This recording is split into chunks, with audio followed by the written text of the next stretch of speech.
عبسيني مع سميت أطلب وزنك نقولي عاما كوميدي دراما على توزعات سبورت في الميتا. سلام زخبركم تخاتاتلتي مدب سبورت سينما سمرة نلوم دما تشعات كتأمنوم زت أقومو مستيرات اتخالق قطعات تتعوتي نغربالكم سناي مكتتال.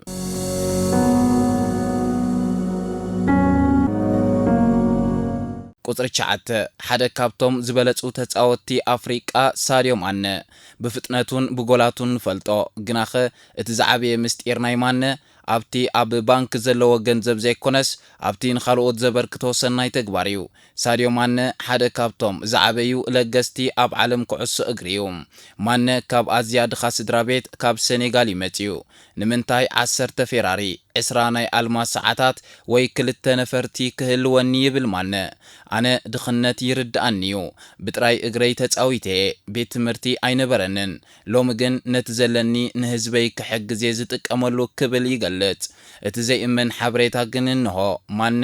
ኣብታ ዝዓብየላ ዓዲ ባምባሊ ቤት ትምህርቲ ሰሪሑ ሆስፒታል ሰሪሑ ስታዲየም ሰሪሑ ንነፍስ ወከፍ ስድራ ቤት ተዓዲ ሰብ ዓይሮ ወርሓዊ ደሞዝ ይህብ ኢንተርኔት ኣብ መላእ እቲ ከባቢ ብነጻ ከም ዝባጻሕ ገይሩ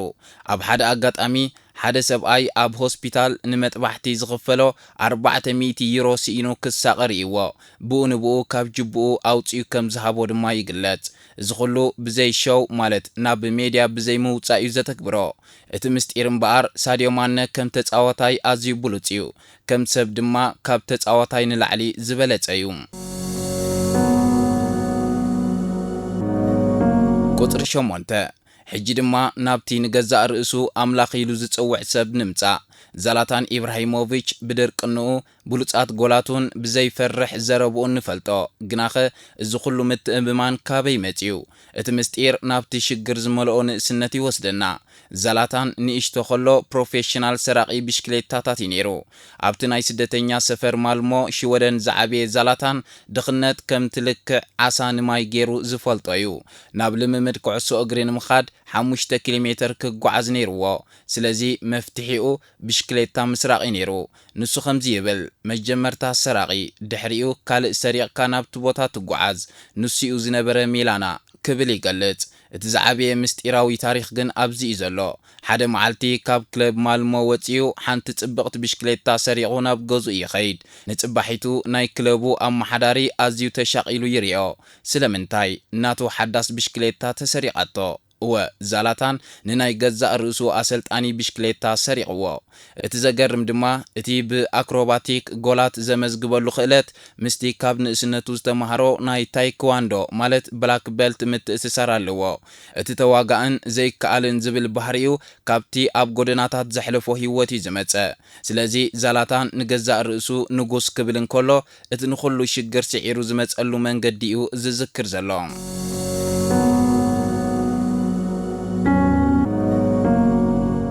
ኣብ ቁጥሪ 7 ናብ ሓደ ካብቶም ዝበለጹ ፍላስፋታት ኩዕሶ እግሪ ንኸይድ ሶቅራጦስ መራሒ ጋንታ ብራዚል ናይ 1982 ብዘደንቕ ክእለቱን ብባክ ሂል ዝበሃል ናይ ፓስ ኣዋህባ ብቕዓቱን ንፈልጦ እቲ ዘይእመን ምስጢር ግን ሶቅራጦስ ዝተመረቐ ሓኪም እምባሩ ጥራይ ዘይኮነ ኣብ ልዕሊኡ ድማ ብጣዕሚ ብዙሕ ወልፍታት ዝነበሮን ሰታይ ዝነበረ ሰብን ምንባር እዩ እስኪ ኣብ እምሮኹም ሰኣልዎ ሓደ ፕሮፌሽናል ስፖርተኛ መራሒ ጋንታ برازيل أب إوان وانج عالم أب مغيري كفلي شجارة كسحب سقراطوس فولي سبينيرو حكيم قول عقوان تنبرة نجزار رسوجن أي تخنا خنان نسو أنا سبورتنيا يكون أنا تتعوتاي كعصو أجري قبل لومود نيرو نت سبورت كم سنة ببنبر كم فيزيكالاوي نتفت أيري أوني نيرو بتوسخي سقراطوس عبي بوليتيكينياو نيريو أبتا أب تحتي ملكاوي سرعات زنبرت برازيل أب كلوبو كرينتيانس كورينتيان ديموكراسي زبحال من قسقاس مريحو أبو كابترا جميركا كسا بريزيدنت كلب كل سب معرض متنيرو زي أب سبورت زي ترأي ديموكراسياوي سرعتي نيرو سلازي سقراطوس حكيم فلسفة اكتيفيست كمون حدا كابتوم زبالت وتتعوتي أب كل زيت النحسابي نيرو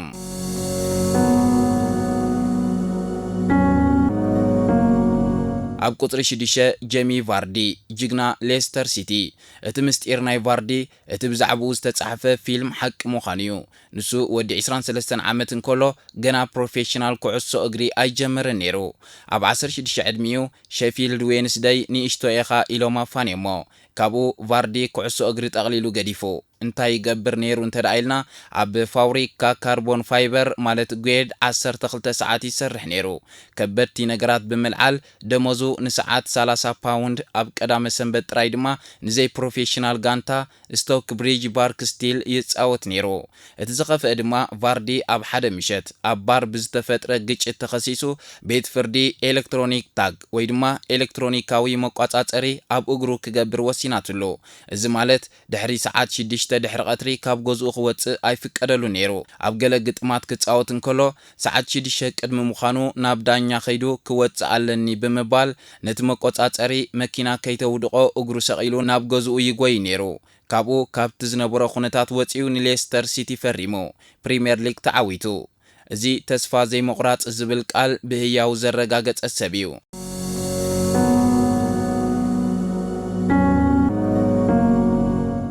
ቁጥሪ 5 ናብ ሓደ ካብቶም ብኽእለቶም ዝፍለጡ ግናኸ ታሪኾም ብዙሕ ዘይተዘርበሉ ተጻወቲ ወስደና አንሄል ዲ ማርያ ኤል ፊደዮ ማለት እቲ ቀጢን ዝብል ሳጓ ነበሮ እቲ ንዓመታት ዝተሓበአ ምስጢሩ እቲ ንኽኢላ ኩዕሶ እግሪ ዝኾነሉ ምኽንያት ኣብ ልክዕቲ ስሙ ማለት አንሄል መልኣኽ ምዃን እዩ ዲማርያ ካብ ኣዝዩ ድኻ ሰፈር ሮዛሪዮ ኣርጀንቲና ይመጽዩ ስድሩ ናይ ከሰል መደበር ነይርዎም ኣቦን ኣዲኡን ሰራሕተኛታቶምን ምሉእ መዓልቲ ከሰል ኣብ ፈሓም እትዮም ኣብ ከረጺት ይዕሽጉ ነበሩ ዲማርያ ካብ ንእስነቱ ጀሚሩ ምስ ክልተ ኣሓቱ ኣብዚ ስራሕ እዚ ይሕግዝ ነይሩ እቲ ዝገብሮ ዝነበረ ከቢድ ስራሕ ነቲ ቀጢን ኣካላቱ ኣትሪርዎ እዩ እቲ ዝዓበየ ምስጢር ግን ምስ ጫማ ኩዕሶ እግሪ ዝተኣሳሰረ እዩ ሓደ መዓልቲ ናይ ኣቡኡ ጫማ ኣብቲ ናይ ከሰል ስራሕ ክበል እንከሎ ኣዲኡ ጫምኡ ናይ ምርጋጽ ፍቓድ ተሓቶሞ ንሱ ኣይትደርቢለይ ይብላ ኣዲኡ ግን ነቲ ጫማ ወሲዳ ብምልጋብ ከም ብሓድሽ ጌራ ንዲማርያ ሂባቶ ዲማርያ ነታ ጫማ ንምግዛእ ኣቡኡ ንሰሙናት ዝኣክል ከሰል ክሸይጥ ከም ዝነበሮ ስለ ዝፈለጠ እታ ጫማ ኣብ ሂወቱ ካብ ዝረኽቦ ዝኸበረ ህያብ ኮይና ተሰሚዓቶ እዚ ስቃይ እዚ ድማ ነቲ ኣብ ሜዳ ዘርእዮ ተባዕን ቆራጽን ዲማርያ ፈጢርዎ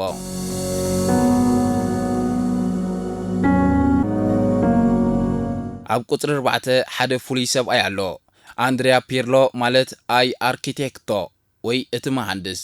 ኣብ ሜዳ ዝረአ ህዳአቱ ከም ሓደ ተጻዋታይ ቼዝ ዳምበር ኩዕሶ እግሪ ኣይመስልን ኩላትና እዚ ሰብ እዚ ከመይ ጌርዩ ኣብ ትሕቲ ጸቕጢ ክንዲ ዝህዱእ ዝኸውን ንበል እቲ መልሲ ግን ኣብ ሓደ ጌም ፕሌይስቴሽን ተሓቢሎ ታሪኹ ናብ 9 ሐምለ 2006 ይወስደና ፍጻመ ዋንጫ ዓለም ኣብ በርሊን ጣልያን ምስ ፈረንሳ ንዝኾነ ተጻዋታይ እታ ዝዓበየት መዓልቲ ኣብ ሂወቱ እያ ኣብ ዓለም ዝዓበየ መድረኽ እቲ ጸቕጢ ኣዝዩ ከቢድ እዩ ኣብቲ መዓልቲ ድሕሪ ቀትሪ አንድሪያ ፒርሎ እንታይ ይገብር ነይሩ ደቂሱ ነይሩ ድሕሪኡ ፕሌይስቴሽን ክጻወት ውዒሉ ፒርሎ ኣብ ናይ ገዛእ ርእሱ መጽሓፍ ከምዚ ይብል ኣነ ጸቕጢ ይስማዓንን እዩ እቲ ድሕሪ ቀትሪ ናይ 9 ሐምለ 2006 ኣብ ዶይስበርግ ደቂሰ ነይረ ድሕሪኡ ንነዊሕ ሰዓታት ፕሌይስቴሽን ተጻዊተ ምሸት ናብ ፍጻመ ኸይደ ተዓዊተ ጸኒሐ ተመሊሰ እንደገና ፕሌይስቴሽን ተጻዊተ እዚ ሰብ እዚ ነቲ ኣብ ሂወት ዝዓበየ ጸቕጢ ከም ዝኾነ ካልእ መዓልቲ ይርእይዎ እቲ ኣብ ሜዳ ዝገብሮ ህዳኣት ነጸብራቕ ናይዚ ፍሉይ ባህሪ እዩ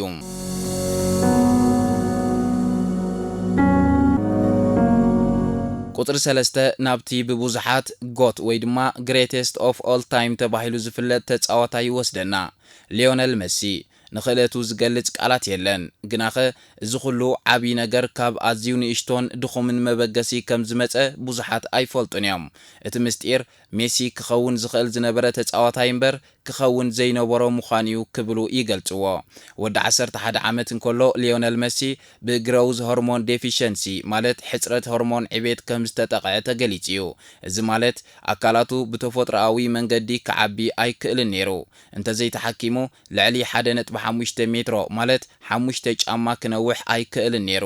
ንኹዕሶ እግሪ ይትረፍ ንቡር ህይወት ምንባር እውን ኣጸጋሚ እዩ ስድሩ ድኻታት ስለ ዝነበሩ ነቲ ወርሓዊ $900 ዝኽፈል መድሃኒት ክገዝእሉ ኣይከኣሉን ዓበይቲ ክለባት ኣርጀንቲና ከም ሪቨር ፕሌት ኣዝዩ ሓደገኛ ወፍሪ እዩ ክብላ ነጺገኖየን እቲ ንእሽቶ ሊዮ ተስፋ ቆሪጹ ነይሩ ኣብዚኡ ድማ ባርሴሎና መጽያ ስካውት ካርለስ ሬክሳች ንሜሲ 15 ደቂቕ ጥራይ ርኢዎ ነዚ ቆልዓ ከነፈርሞ ኣለና ኢሉ ድማ ወሲኑ እቲ ዘገርም ድማ እቲ ወግዓዊ ኮንትራት ኣብኡን ኣብ ወረቐትና ፒኪንግ ማለት ጭራም ወረቐትን ተጻሒፉ ባርሴሎና ንኹሉ ወጻኢ ሕክምንኡ ክትሽፍን ተሰማሚዓ ንዓመታት ዝኣክል ሜሲ ነፍሲ ወከፍ ለይቲ ንገዛእ ርእሱ ኣብ ሰለፉ መድሃኒት መርፍእ ክወግእ ነይርዎ እዚ ንሓደ ህፃን ዝሐዝን ተመክሮ እዩ እዚ ስቃይ እዚ ነቲ ጸጥ ዘበለ ግናኸ ኣብ ውሽጡ ሓዊ ዝነድድ ባህሪኡ ፈጢርዎ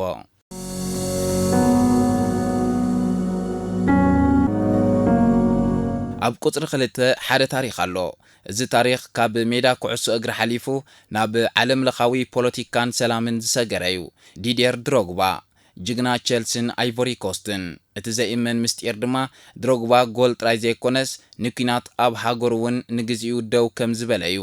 ኣብ 2005 አይቮሪ ኮስት ን3 ዓመታት ኣብ ከቢድ ህዝባዊ ኩናት ተሳቀ ነበረት ሃገር ኣብ ክልተ ተመቂላ ነይራ ሰሜን ብዕጡቃት ደቡብ ድማ ብመንግስቲ ተታሒዙ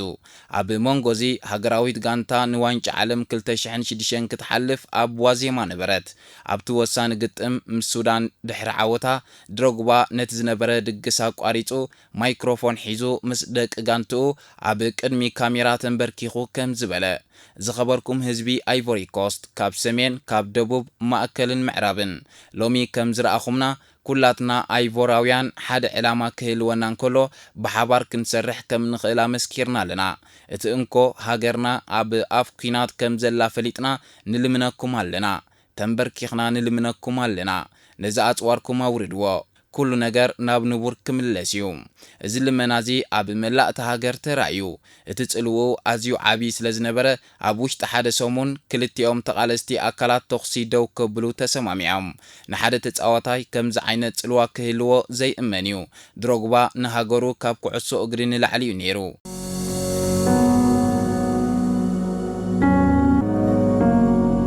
ኣብ መወዳእታ ናብ ቁጽሪ 1 በፂሕና ኣሎና ናብቲ ሓደ ካብ ክልተ ብሉጻት ተጻወትቲ ዘመንና ክርስቲያኖ ሮናልዶ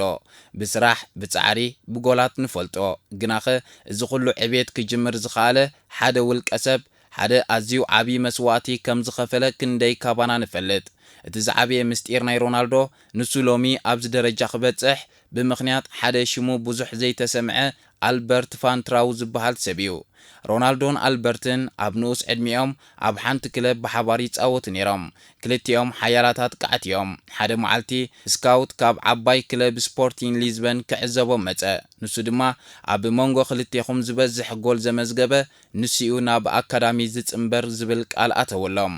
እቲ ወሳኒ ግጥም ተጀመረ እስኪ ንሓንቲ ካልኢት ኣብ እምሮኹም ሰኣልዎ ክልተ መንእስያት ንህላዊኦም ክዳረጉ ክርስቲያኖ ሮናልዶ ነታ ቀዳመይቲ ጎል ብብልሓታ መዝገበ ድሕሪኡ እውን አልበርት ፋንትራው ብርእሱ ተደነቕ ጎላ መዝጊቡ ማዕረ ኾኑ ኩሉ ነገር ኣብታ ናይ መወዳእታ ህሞት ዝውሰን ነይሩ ኣብቲ ናይ መወዳእታ ደቃይቕ ናይቲ ግጥም አልበርት ፋንትራው ምስ ሓላው ውልዳት ፊት ንፊት ተረኺቡ ዕድል ረኸበ ንሱ በይኑ ምስ ሓላው ውልዳት ተፋጠጠ እቲ ውሳነ ኣብ እጋሩ እዩ ነይሩ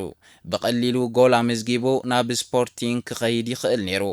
ዓለም ንአልበርት ፋንትራው ምፈለጠት ነይራ ንክርስቲያኖ ሮናልዶ ድማ ምናልባት መረስዓቶ ነይራ ግናኸ አልበርት ዘይተሓሰበ ነገር ይገይሩ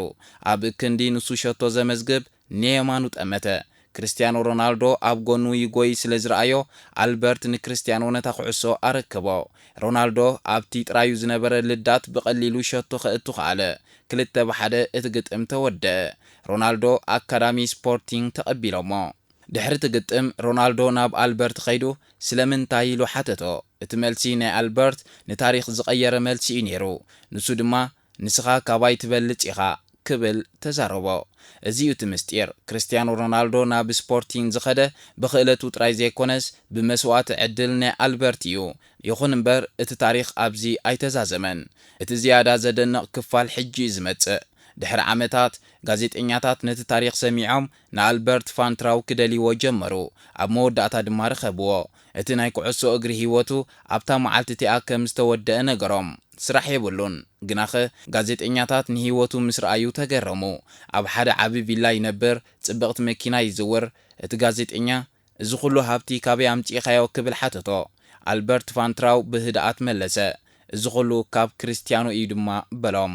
ክርስቲያኖ ሮናልዶ ነቲ ንሕልሙ መስዋዕት ዝኸፈለ ዓርኩ ፈጺሙ ኣይረስዖን እቲ ናይ ሎሚ ክርስቲያኖ ዝበሃል ንጉስ ኣብ ልዕሊ መሰረት ናይ ሓደ ለጋስን ዘይስስዑን ዓርኪዩ ተሃኒጹ ዝኸበርኩም ሰማዕትና ብወገንኩም ካብ ትፈልጥዎ ኣብ ናይ ኮመንት ቦታ ኣካፍሉና ብኻልእ ትሕዝቶ ክሳብ ንረኸብ ሰሰናዩ ካብ ጊዜ ናብ ጊዜ ሓይልና ደለበ ፍልጠት ሓጎስ ደስታ ሰሓቕ ስኒት ሩፍታ መኽሰብ እናሃበ ሲኔማ ሰመረ ኣብ ሲኔማ ሰመረ